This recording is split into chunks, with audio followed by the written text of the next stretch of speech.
Pertama lokasi yang persemayan permanen, lokasi persemayan permanen itu adalah lokasi yang memang dari awal kita sudah rencanakan untuk pembangunan persemayan. Kenapa kita pilih tempatnya di situ? Karena memang yang agak baik dan tidak terlalu padat, kawasan hutannya tidak terlalu padat, itu ada di situ gitu. Kenapa dulu di situ disebut Satarkudi? Karena di daerah itu kebanyakan ilalang, kebanyakan alang-alang, sehingga disebut Satarkudi. Oh iya, Satarkudi. Iya, itu cerita awalnya. Jadi beberapa tahun lalu daerah itu memang kosong, alang-alang semua. Sehingga sampai saat ini mungkin kita kelihatannya bahwa itu adalah hutan, tetapi yang kita lihat awal kemarin itu yang tumbuh di situ lebih banyak tiang, hanya tiang yang diameternya sampai dengan 5 cm. Tiang ini maksudnya pohon ya, Pak? Ya, ada pohon yang diameternya 5 sampai dengan 5 cm gitu. Di samping itu juga ada beberapa area di situ yang masih kosong. Kenapa kita areal itu kita gunakan untuk persemayan permanen? Yang pertama, aksesnya bagus, sehingga setiap masyarakat yang keluar masuk di Labuan Bajo ini bisa dengan mudah mengambil benih di sana. Karena daerah itu nanti jadi sumber benih. 1 tahun rencananya akan memproduksi benih sebanyak 5 juta pohon. Itu target yang sudah dicanangkan oleh Presiden. Bibit atau benih ini jenis pohon apa, Pak? Nanti semua jenis pohon hutan, termasuk jenis perkebunan, tanaman perkebunan. Nanti kita kembangkan di situ.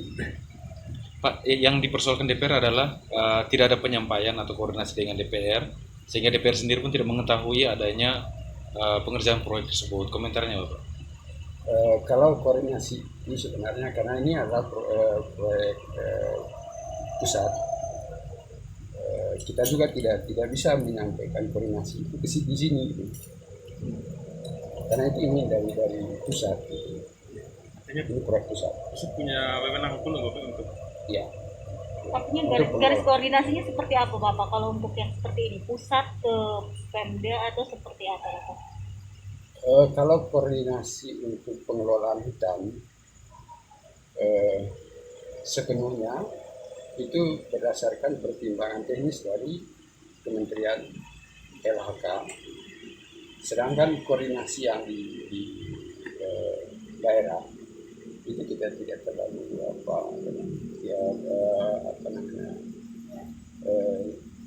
koordinasinya apabila misalnya ada persoalan yang harus kita selesaikan, baru kita koordinasikan ke daerah, karena ini sumbernya itu sumber dari dana APBN, sehingga koordinasi kita ke DPR kita praktis memang tidak ada. Berarti untuk untuk hutan ini Bapak, yang untuk persemaian modern ini memang koordinasinya dari KLHK langsung ke Pemda gitu ya Bapak ya? Betul ya. Bapak, tadi dikatakan pohon itu diameter 5 cm. Kemarin kita temukan ada juga 10 sampai 20 cm juga ada di situ.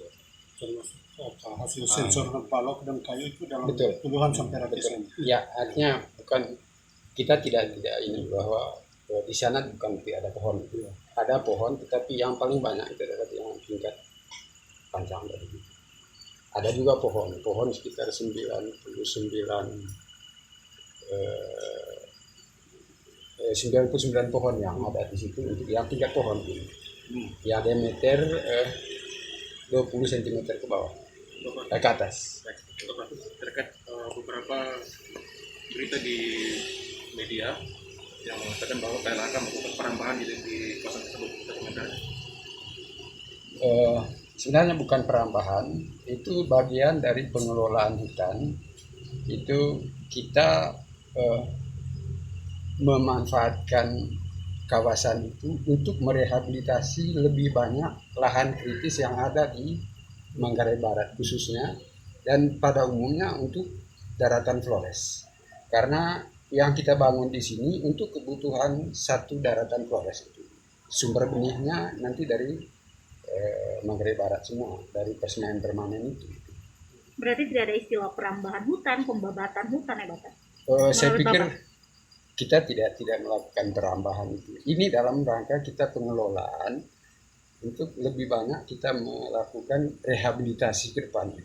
Untuk di kawasan itu juga itu kan sedikit banyak kita ada sumber mata air yang bisa menjadi masukan untuk warga Kota Labuan Bajo, tidak menjadi ancaman untuk dilihat ke depan. Oke.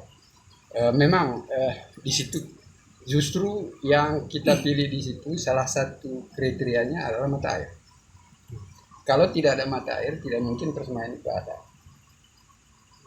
Jadi mata air yang ada itu justru kita manfaatkan untuk pengelolaan persemaian permanen itu tadi. Tidak mungkin kita merusak mata air itu sendiri.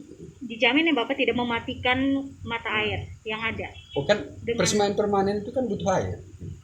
Kalau kita matikan mata air berarti sama saja persemaian sendiri yang gagal gitu. Jumlah titik mata air dengan volumenya itu berapa Pak? Yang Memang kita belum karena ada dua, kalau kali itu ada dua gitu. Jadi ada lewat sumber yang tapi memang lebih kecil.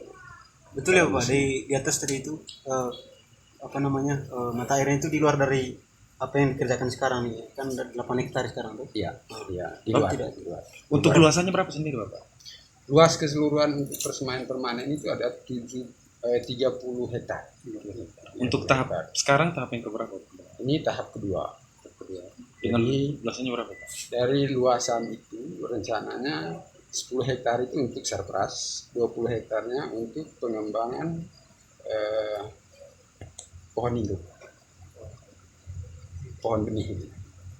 Jadi dari yang ada itu justru nanti kita tambah dengan tanaman yang lain supaya dari daerah itu sendiri nanti akan menghasilkan pohon benih gitu. Dibina untuk menjadi pohon benih.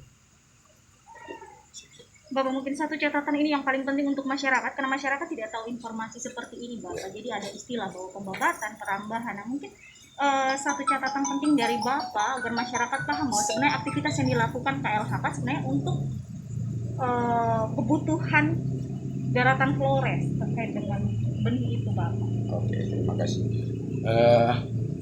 Memang mungkin ini salah paham karena kita penyampaian kita ke masyarakat memang agak kurang, sehingga ada miskomunikasi dan pengertian masyarakat juga sehingga keliru karena kita belum pernah menyampaikan itu kepada masyarakat secara besar-besaran gitu.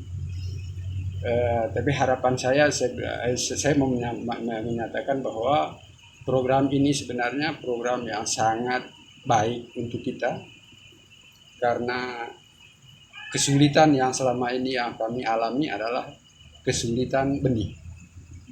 Permintaan yang banyak dari masyarakat, sedangkan persediaan kami sangat terbatas. Mungkin dengan adanya persemaian permanen ini, kebutuhan masyarakat kapan saja itu bisa terpenuhi dari lokasi itu, dari persemaian permanen ini. Itu yang pertama. Yang kedua, persemaian permanen ini nanti akan dikembangkan, akan dibangun dengan sarana laboratorium kultur jaringan. Laboratorium ini hanya beberapa daerah saja yang punya itu, termasuk kita salah satunya. Laboratorium kultur jaringan ini ke depan tanaman itu bisa tumbuh dari jaringan daun atau dari jaringan batang. Nanti jaringan tanaman, jaringan pohon atau tanaman itu nanti diambil, dikelola di lab.